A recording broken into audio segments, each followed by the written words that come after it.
किशोर न्याय समिति माननीय उच्च न्यायालय उत्तराखंड द्वारा कल महिला कल्याण विभाग के समन्वय से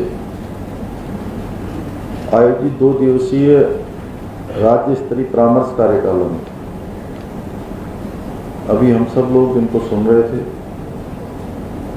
उत्तराखंड हाईकोर्ट के मुख्य न्यायाधीश माननीय मुख्य न्यायाधीश श्री विपिन सांघी जी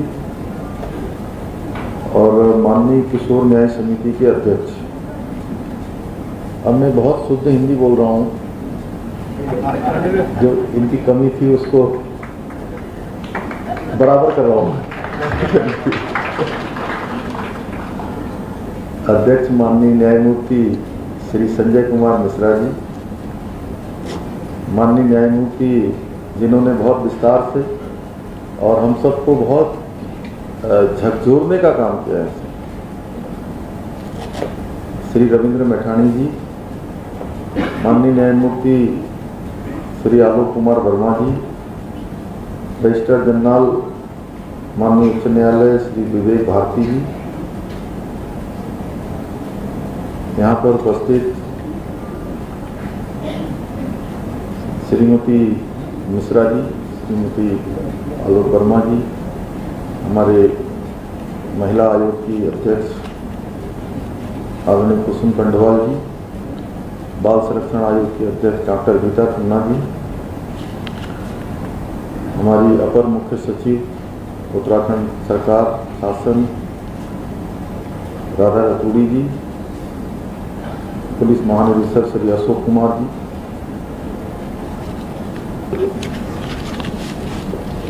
हमारे एडवोकेट जनरल श्री बाबुलकर साहब, पूर्व न्यायमूर्ति राजेश टंडन जी,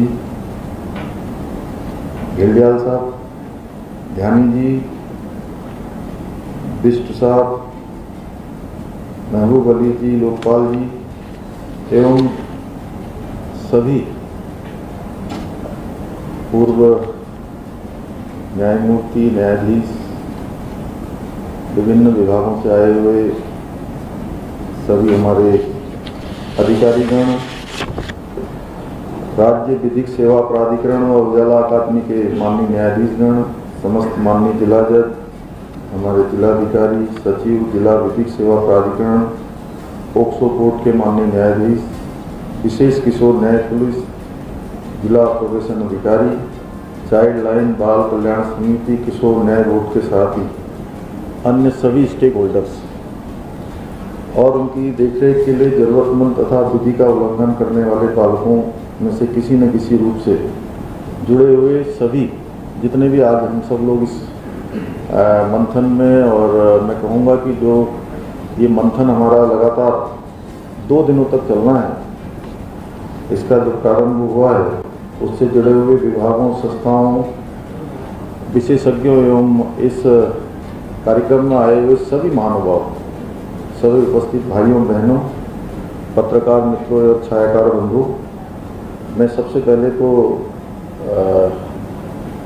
माननीय न्यायालय उच्च न्यायालय के न्यायाधीश, मुख्य न्यायाधीश आदरणीय विपिन सांघी जी को और मिश्रा जी को, मैठाणी जी को, वर्मा जी को, सबको उनका धन्यवाद करता हूं कि उन्होंने उनके विशेष अनुग्रह पर यहाँ पर एक इस प्रकार का मंथन और 2 दिन की जो कार्यशाला यहाँ पर लगाई गई है, निश्चित रूप से मैं दावे के साथ कह सकता हूँ कि आप सबकी उपस्थिति को देखकर और माननीय न्यायाधीशों के वक्तव्यों को सुनकर कि इस कार्यशाला में से, इस शिविर में से जो मंथन होगा उस मंथन से अमृत निकलेगा और उस अमृत से निश्चित रूप से जो माननीय न्यायाधीशों की हमसे अपेक्षा है, हमसे माने कि मेरे राज्य सरकार से जो अपेक्षा है वो तो है ही है। मैं स्वयं आ गया हूँ, स्वयं मैं यहाँ पर हूँ, हमारे सारे प्रमुख अधिकारीगण भी यहाँ पर हैं। इस कार्यपालिका और विधायिका से जुड़े हुए यह मानिए कि हर वो मशीनरी का पुर्जा यहाँ पर है जिसकी आपने अपेक्षा की है। और हम सब लोग इसके प्रति प्रतिबद्ध भी हैं कि इससे बड़ी कार्यशाला कोई हो नहीं सकती, इससे अच्छा काम कोई हो नहीं सकता कि हम ऐसे बच्चों को जो कहीं भटक गए हैं, कहीं दूसरे रास्तों पर चले गए हैं, उनको सही रास्तों पर कैसे लाएं। निश्चित रूप से कार्यशाला का विशेष महत्व है, जहां पालकों की देखरेख किशोर न्याय के अधिनियम 2015 उन सभी अधिनियमों के लिए एक संरक्षणात्मक यानी कि एक वैश्विक छाता जिसको अम्ब्रेला कहते हैं, हम उसमें बच्चों के संरक्षण की बात करते हैं। और इस अधिनियम से जहां बच्चों के जो हित हैं उनको सबसे ऊपर रखा जाता है, सबसे ऊपर अगर कुछ है तो बच्चों का हित है। फिर भी इस अधिनियम में बच्चों के हितार्थ यानी कि उनके जो संशोधित अधिनियम है 2021 में तथा कुछ अधिनियम 2022 में भी इसमें अधिसूचित किए गए हैं। आज यहाँ पर जो 2 दिवसीय कार्यशाला होगी, उस कार्यशाला में अलग अलग विषयों पर चर्चा की जाएगी और मंथन किया जाएगा। मुझे विश्वास है कि इस कार्यशाला से निश्चित रूप से हम किसी हल पर पहुंचेंगे।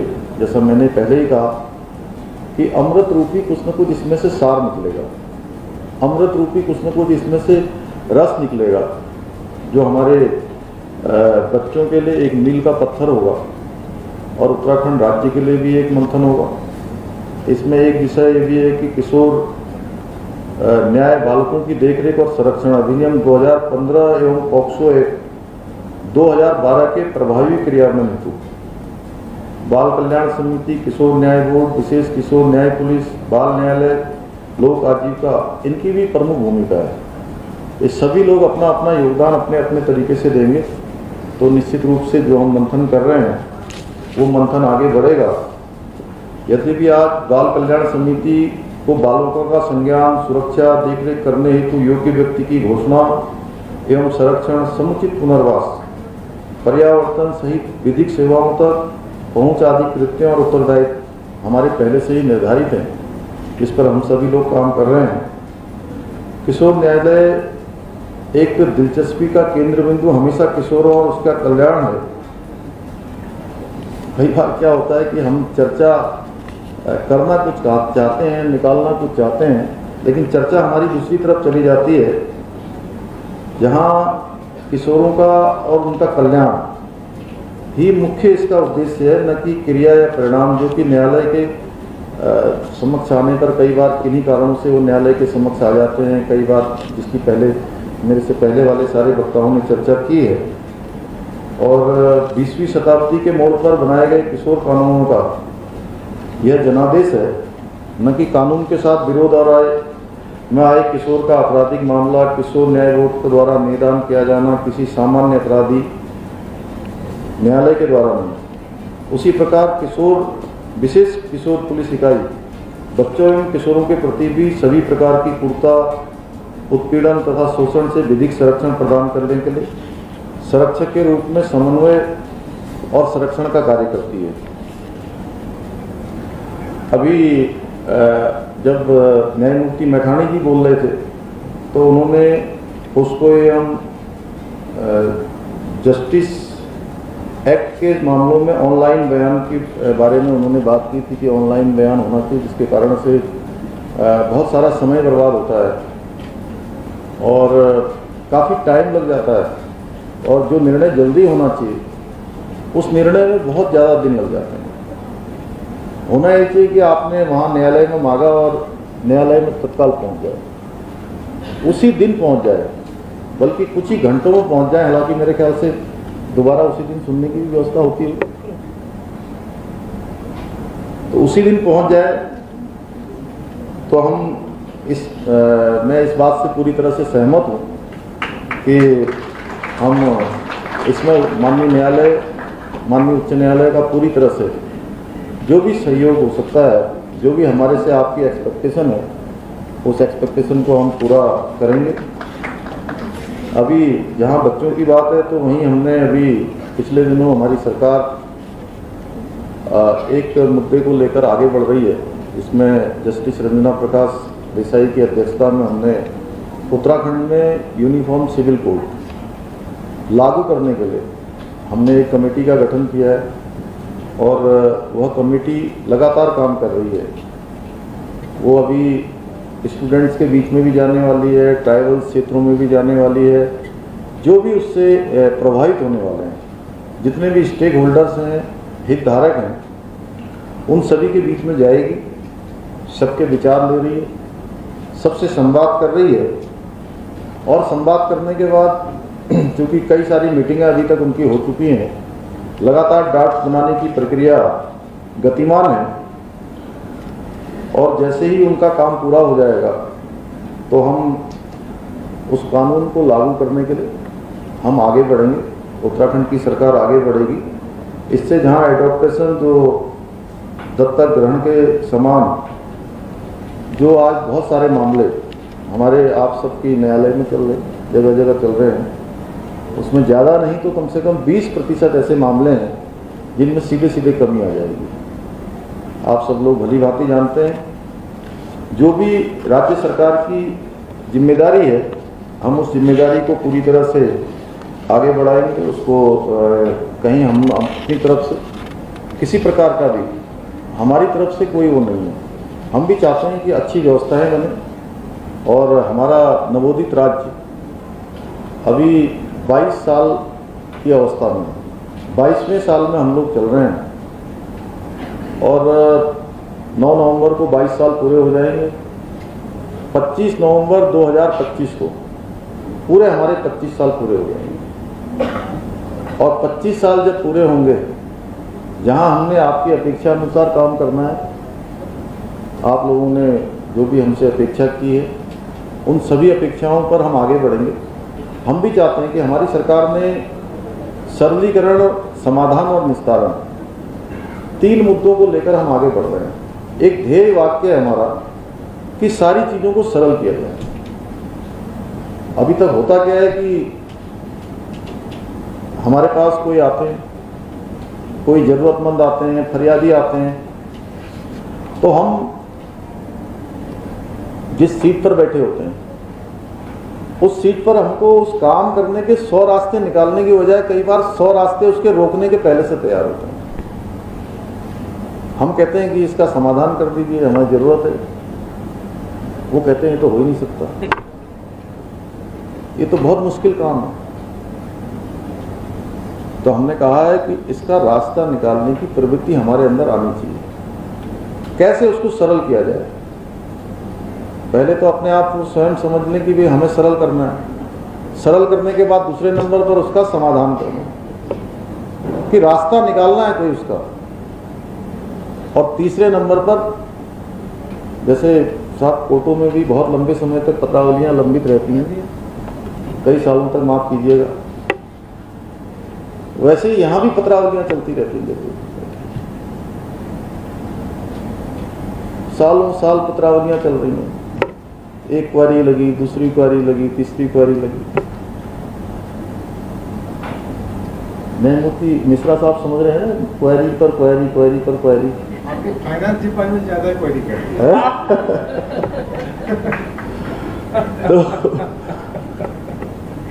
तो क्वारी पर क्वारी नहीं लगानी है, उसको जो है सरल करना है, सरल करके समाधान करना है, और समाधान करके तीसरे नंबर पर उसका निस्तारण करना है। अब निस्तारण भी 2 तरीके का होता है। क्यों मैडम? 2 तरीके का होता है। एक निस्तारण ये होता है कि अब ये काम हो नहीं सकता, इसलिए पत्रावली निरस्त हो गई। एक काम ये है कि सरल हुआ, समाधान हुआ और पूरा हो गया वो। और चौथे नंबर पर जो है मैडम कह रही वहां से कि संतुष्टि का भाव भी होना चाहिए। जो आया हमारे पास वो संतुष्ट होकर भी जाए। इस प्रकार की व्यवस्था हमारी सब जगह होनी चाहिए, चाहे वो हमारे जिले के बच्चों के संरक्षण के क्षेत्र में काम करने वाले हों, बाल संरक्षण के क्षेत्र में काम करने वाले हों, एडमिनिस्ट्रेशन के क्षेत्र में काम करने वाले हों, स्वयंसेवी संस्थाएं हों, सभी क्षेत्रों में इस प्रकार का एडोप्टेशन होना चाहिए। और हम लोगों ने इसको अंगीकार किया है कि हम इस दिशा में आगे बढ़ेंगे। और जब हम 25 साल के होंगे, यानी कि राज्य 25 साल का होगा, तो बहुत सारा वर्क कल्चर जिसकी आप सब अपेक्षा करते हैं, उसको आगे बढ़ाने के लिए हम लोग प्रतिबद्ध हैं, संकल्पबद्ध हैं, मन से, वचन से, कर्म से, कि हम उस दिशा में आगे बढ़ेंगे। और कैसे राज्य आगे बढ़े, यह भी हमारा बहुत चिंतन का विषय है। क्योंकि विषय अलग है, लेकिन इतने बुद्धिजीवी लोग एक साथ बैठे हों, तो मुख्य सेवक के नाते मेरे पास इससे अच्छा और कौन सा मंच हो सकता है जिस पर मैं आप सबसे जो है ये अपेक्षा करूं। जैसे माननीय न्यायमूर्ति मिश्रा जी ने, सांगी जी ने, हमारे मैठाणी साहब ने, वर्मा साहब ने जो हमसे कुछ अपेक्षाएं करी, बहुत बड़ी अपेक्षा नहीं, छोटी अपेक्षा है, उसको तो हम लोग करेंगे।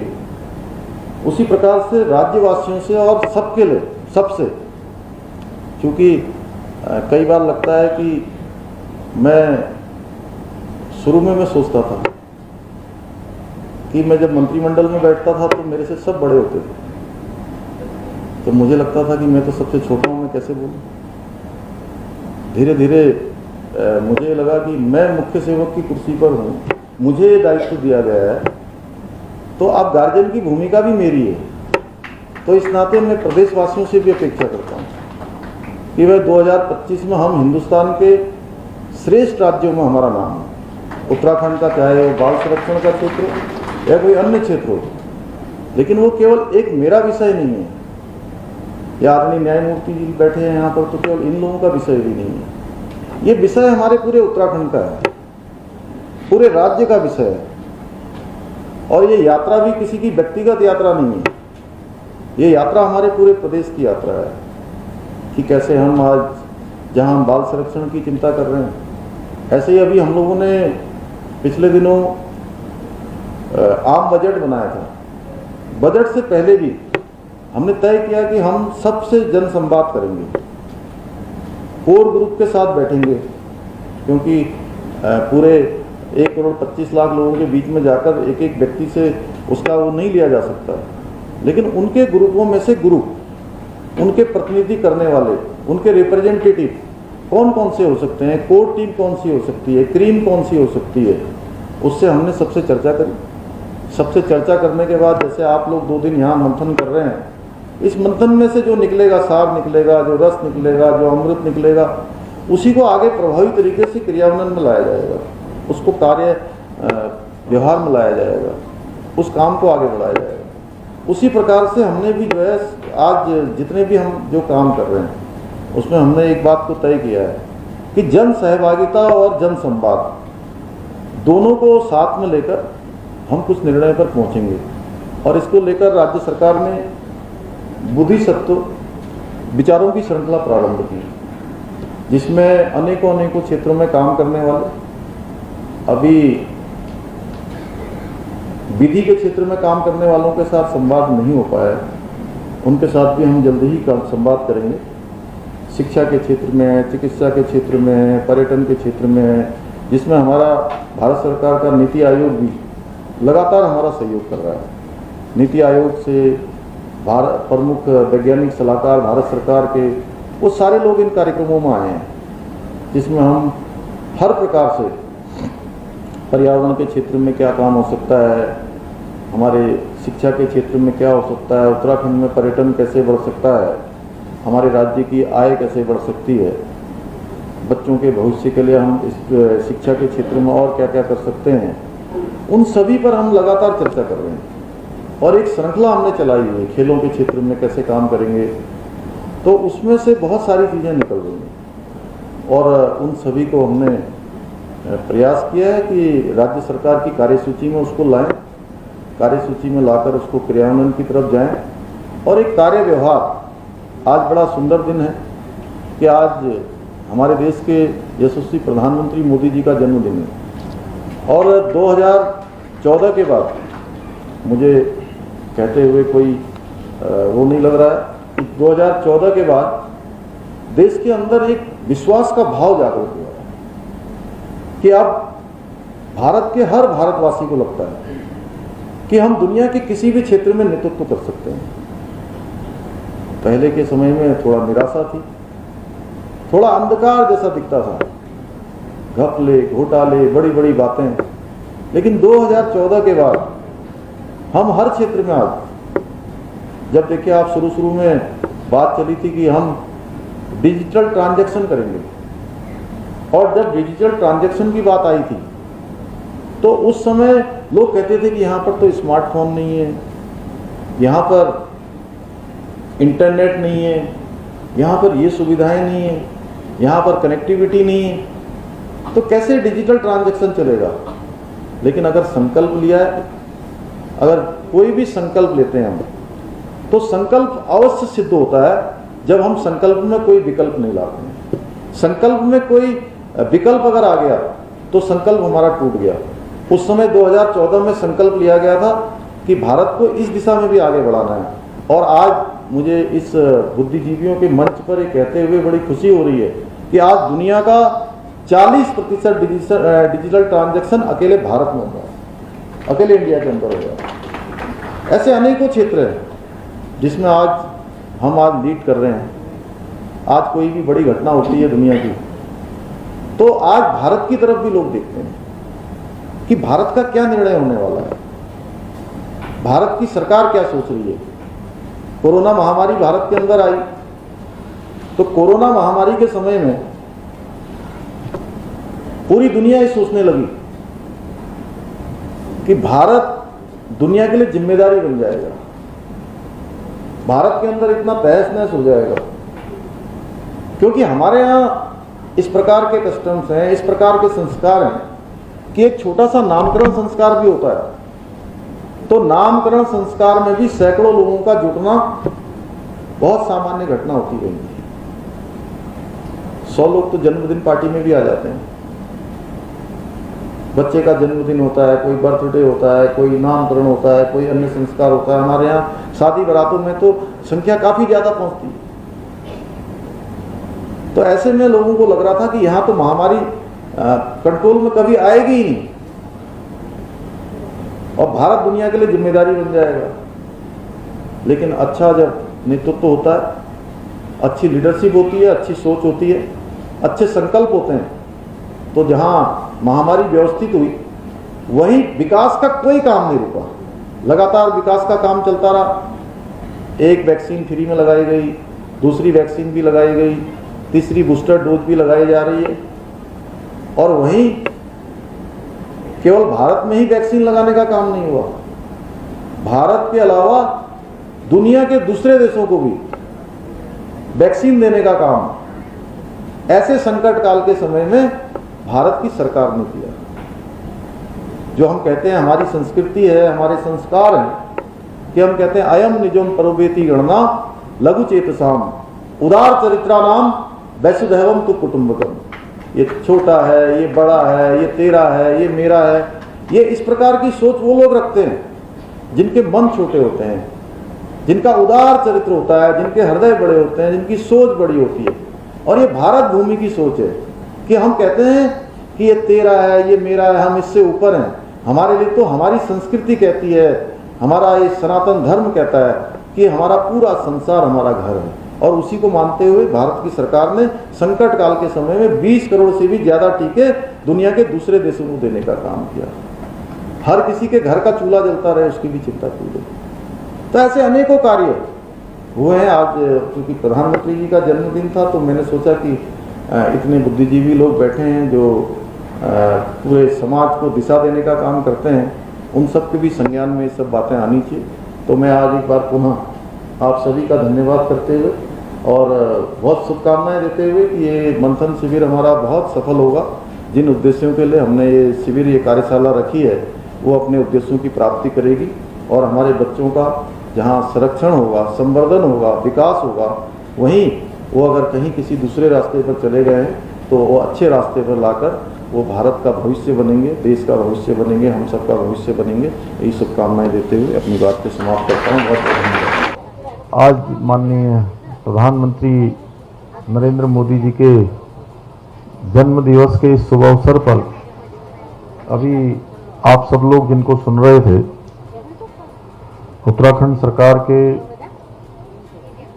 कृषि मंत्री के नाते और अनेकों मंत्रालय, सैनिक मंत्रालय, ग्राम्य विकास मंत्रालय, उद्यान विभाग, सभी विभागों को चलाने वाले आप सबके प्रिय हमारे कैबिनेट मंत्री आदरणीय गणेश जोशी जी, मंच पर विराजमान हमारे भारतीय जनता पार्टी के बहुत वरिष्ठ नेता आदरणीय कैलाश पंत जी, भाई अजीत जी, हमारे पूनम भाई और चौहान साहब, नौटियाल जी, और सामने बैठी हुई हमारी मातृशक्ति नंदिनी जी, कोटिया जी, ज्योति जी और गणेश जोशी जी तो करते ही करते हैं, साथ में उनके सब कामों को पीछे से, पर्दे के पीछे से रहकर जो सारे कामों को अंजाम तक पहुंचाती हैं, यानी कि उनको पूरा करवाती हैं, हमारी बहन जी, भाभी जी, आदरणीय निर्मला जोशी जी, हमारी बहन बबीता जी, सभी उपस्थित मातृशक्ति, वंदना जी से लेकर मैं अब किस किस का नाम लूं, बहुत देर हो जाएगी। आए हुए हमारे सभी अतिथिगण, शमशेर भाई, हमारे सैनिकों के माणिक जी, सभी यहाँ पर उपस्थित हमारे पदाधिकारीगण, आए हुए किसान भाइयों बहनों, उपस्थित पत्रकार मित्रों और छायाकार बंधुओं, मैं सबसे पहले तो आज आप सबको बधाई देना चाहता हूँ कि आज ऐसे व्यक्तित्व का जन्म दिवस है जिसने भारत का मान सम्मान और स्वाभिमान पूरी दुनिया के अंदर बढ़ाने का काम किया है, पूरी दुनिया के अंदर एक नई पहचान, एक नया भारत, एक भारत श्रेष्ठ भारत बनाने का काम किया है। मैं बहुत बधाई देना चाहता हूं प्रधानमंत्री मोदी जी को कि उनका वो स्वस्थ रहें, उनका जो नेतृत्व है वो पूरी भारत भूमि को लंबे समय तक मिलता रहे, दीर्घ काल तक मिलता रहे। देखिए, आज हमारे सब किसान भाई बहन बैठे हैं, किसानों के बारे में बातें बहुत सारी होती थी। देश की आजादी के जहां 75 साल पूरे हो गए, अभी अभी हमने आजादी का अमृत महोत्सव मनाया, इसमें बहुत सारी सरकारें आई, एक पार्टी का और एक परिवार का शासन 55 साल से भी ज्यादा समय तक इस देश के अंदर रहा। हमेशा किसानों की बात की जाती थी, लेकिन किसानों के लिए नीतियां नहीं बनाई जाती थी। 2014 से पहले भी तमाम किसानों के जीवन में आई हुई परेशानियां हम सबके सामने हैं, उसका हम विस्तार से उल्लेख करेंगे तो काफी विस्तार हो जाएगा। लेकिन किसानों के जीवन में एक आमूल चूल परिवर्तन आए, उनके जीवन में खुशियां आए, उनके अंदर संपन्नता आए, उनका खेत में पैदा होने वाला अन्न बाजारों में ठीक प्रकार से जाए, उसको ठीक प्रकार की मार्केट मिले, उनकी आय दुगना हो। यह काम अगर किसी ने ठीक प्रकार से, शिद्दत से, मुद्दत से और अपनी कार्य व्यवहार और कार्यनीति में लाने का काम किया तो उस भारत मां के लाल का नाम है नरेंद्र मोदी, जिन्होंने इसकी शुरुआत की है। पहले की जो योजनाएं बनती थी, पहले की सरकारों में जो योजनाएं बनती थी, वो योजनाएं कुछ लोगों को ध्यान में रखकर बनती थी कि किन व्यक्तियों को लाभ पहुंचाना है, उनके लिए योजना बनानी है। चाहे संवैधानिक संस्थाएं हो या कोई अन्य संस्थाएं हो, उन संस्थाओं में भी चयन होता था तो कुछ लोगों का चयन होता था, वो कैटेगरी पहले से फिक्स होती थी। आज अगर देश के अंदर मोदी जी जब से प्रधानमंत्री बने हैं, अगर कोई भी योजना बनती है, सरकार की कोई भी नीति बनती है, उस नीति में अगर कोई होता है तो गरीब होता है, मजदूर होता है, समाज में जो पीछे रह गया है, छूट गया है, किसान होता है, गरीब होता है, उन सब के लिए योजनाएं बनाने का काम हमारे देश के प्रधानमंत्री मोदी जी के नेतृत्व में भारत में हो रहा है।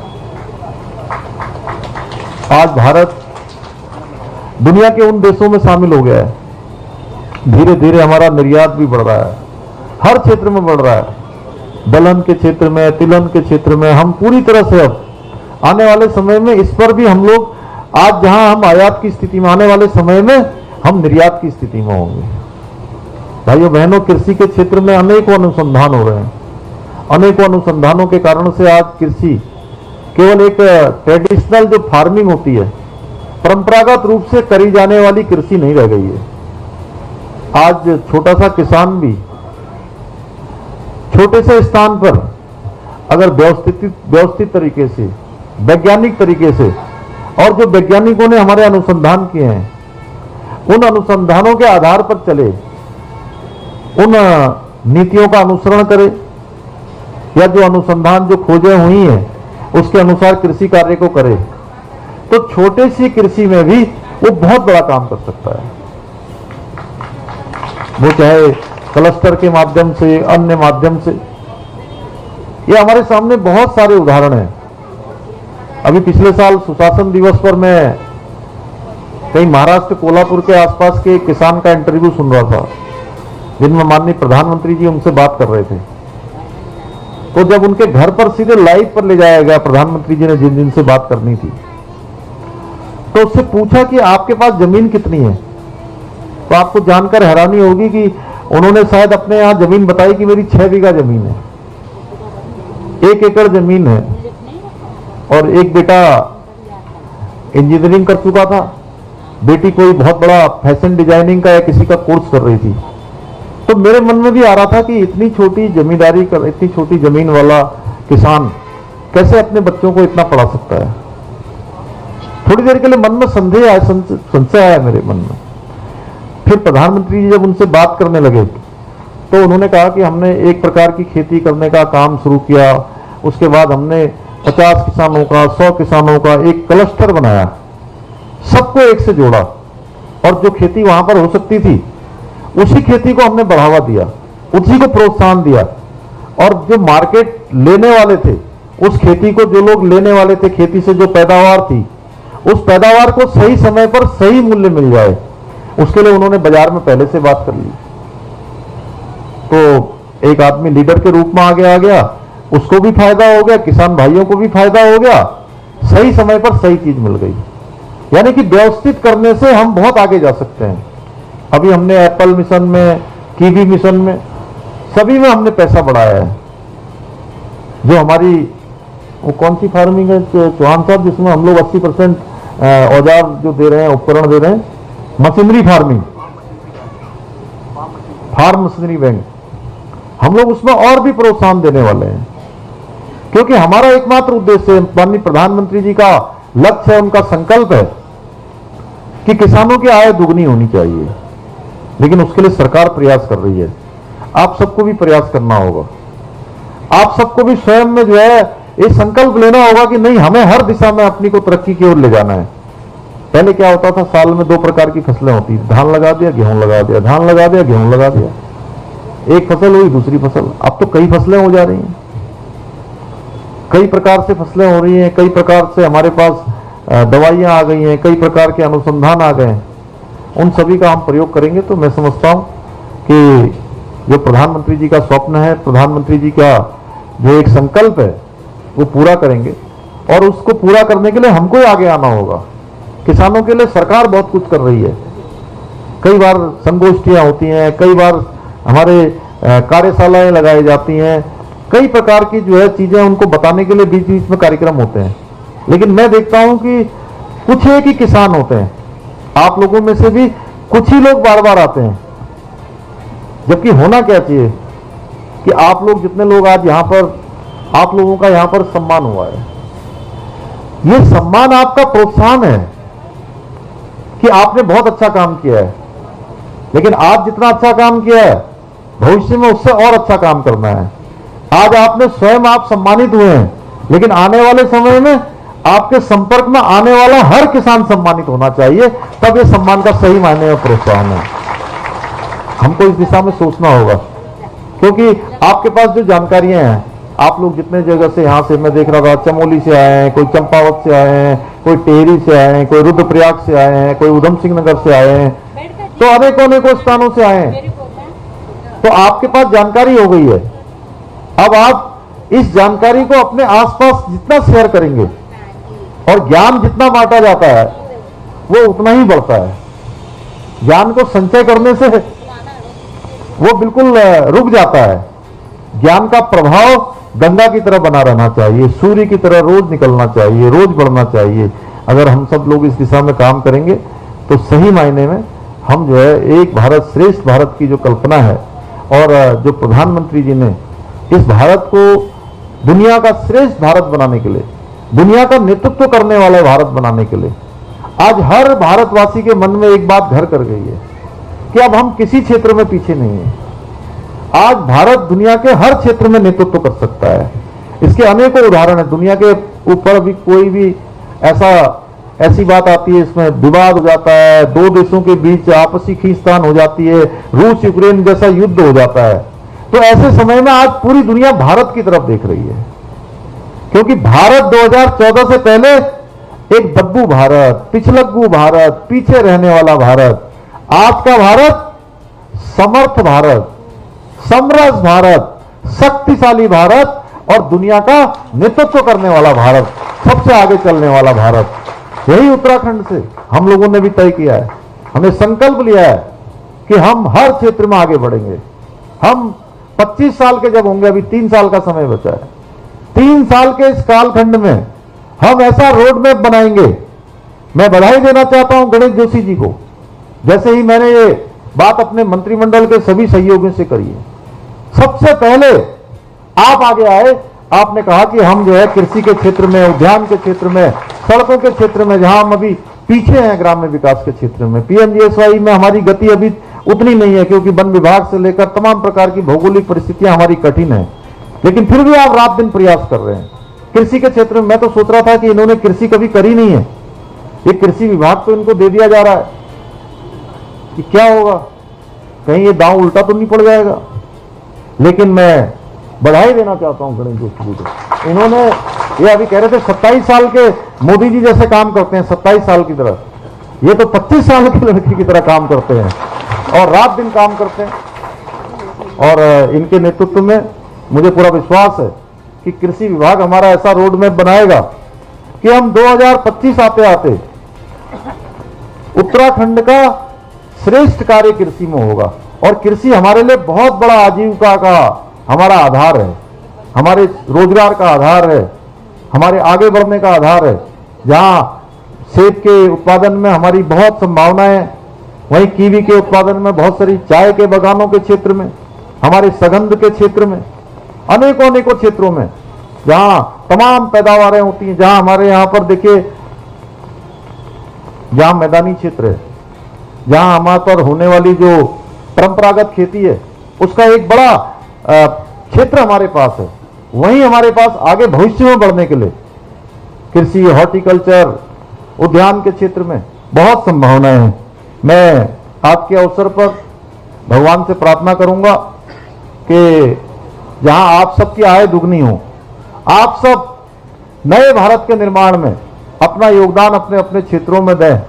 वही भगवान से प्रार्थना करूंगा कि भगवान हमारे देश के यशस्वी प्रधानमंत्री जो कर्मयोगी हैं, जो लगातार 18 घंटे 20 घंटे रोज देश के लिए काम करते हैं, राष्ट्र के लिए काम करते हैं, भारतवर्ष के एक एक व्यक्ति के लिए काम करते हैं, केवल प्रधानमंत्री के रूप में नहीं बल्कि एक अभिभावक के रूप में काम करते हैं। मैं हमारे बाबा केदार से प्रार्थना करूंगा कि उनको दीर्घायु बनाएं, उनको शतायु बनाएं, उनको दीर्घ काल तक हम सबका नेतृत्व प्रदान करें और एक भारत श्रेष्ठ भारत की जो कल्पना है उसमें उत्तराखंड के सभी लोगों का और विशेषकर से हमारे कृषि कार्य करने वाले लोगों का एक महत्वपूर्ण योगदान हो। आप सबको बहुत बधाई देते हुए अपनी बात को समाप्त करता हूं।